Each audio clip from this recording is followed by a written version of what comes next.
de certains idéologues, notamment en Amérique, autour de Donald Trump.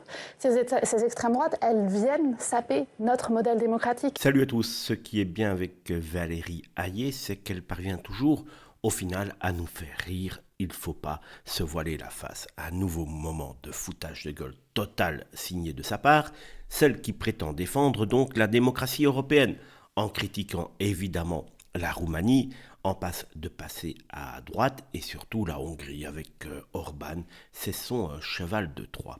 Sans sourciller, elle se permet de dénoncer les attaques extérieures contre nos institutions démocratiques. Mais de quelle démocratie parle-t-elle véritablement, cette folle? Celle où le président est haï par 81% des Français, mais continue à faire ce qu'il a envie dans son pays? Celle où les vainqueurs des dernières élections législatives ne gouvernent pas, celle où un Premier ministre, François Bayrou, est nommé sans aucun vote et surtout sans aucune légitimité populaire, faut-il rappeler ses derniers scores, celle où C8 se fait sanctionner pour délit d'opinion, où Aurore Berger vient de fermer le compte TikTok de figures dissidentes comme Adé Laurent, suivi quand même par 1,8 million de personnes. Peut-être que Aurore Berger aurait voulu un rapprochement plus intense avec Adé Laurent, ou peut-être qu'elle est tout simplement jalouse de la performance d'être suivie par 1,8 million de personnes. Est-ce cela vraiment la grande démocratie européenne que Valérie Hayé défend bec et ongle? Mais non, on préfère critiquer ce qui se passe à l'étranger, alors que la France est devenue un des plus grands foutoirs européens. Ce discours serait risible s'il n'était pas tout simplement dramatique. À force de mépris, d'arrogance et de double discours, le camp macroniste est devenu l'incarnation même de la dérive autoritaire. Les menaces sur la démocratie, ce sont ceux qui ferment les chaînes, censurent les réseaux sociaux, bâillonnent les médias alternatifs, truquent les élections en Roumanie. Ce sont ceux qui gouvernent contre le peuple tout en accusant leur adversaire d'extrémistes.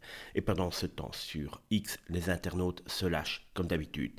Il n'y a plus de démocratie en France, on a voté contre l'Europe, on s'en fout, t'as la botte de Macron, c'est toi la menace, les réactions fusent, sarcastiques, lucides, blessées. Le divorce entre les élites et le peuple n'a jamais été aussi flagrant.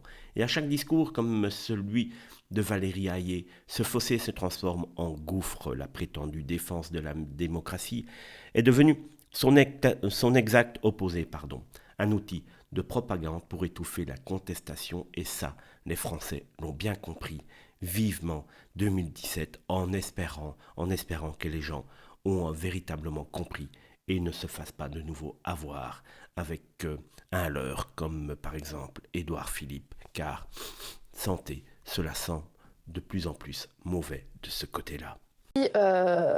On veut véritablement être dans le jeu mondial sur la compétitivité et ne pas être mis sur le bord du chemin sur les questions d'intelligence artificielle, de quantique par exemple. Si on veut être fort dans la mondialisation et dissuader la menace russe, par exemple, si on veut avoir du leadership d'un point de vue diplomatique, il faut qu'on travaille à 27 en européen. C'est la force de notre marché, 450 millions de consommateurs, et c'est la force de notre modèle démocratique. Et ces extrêmes droites, qui sont des alliés de certains idéologues, notamment en Amérique, autour de Donald Trump, ces extrêmes droites, elles viennent saper notre modèle démocratique. Et demain, avec eux au pouvoir, avec elles au pouvoir, c'est le règne de l'arbitraire. Regardez ce qui se passe en Hongrie avec le Premier ministre Viktor Orban.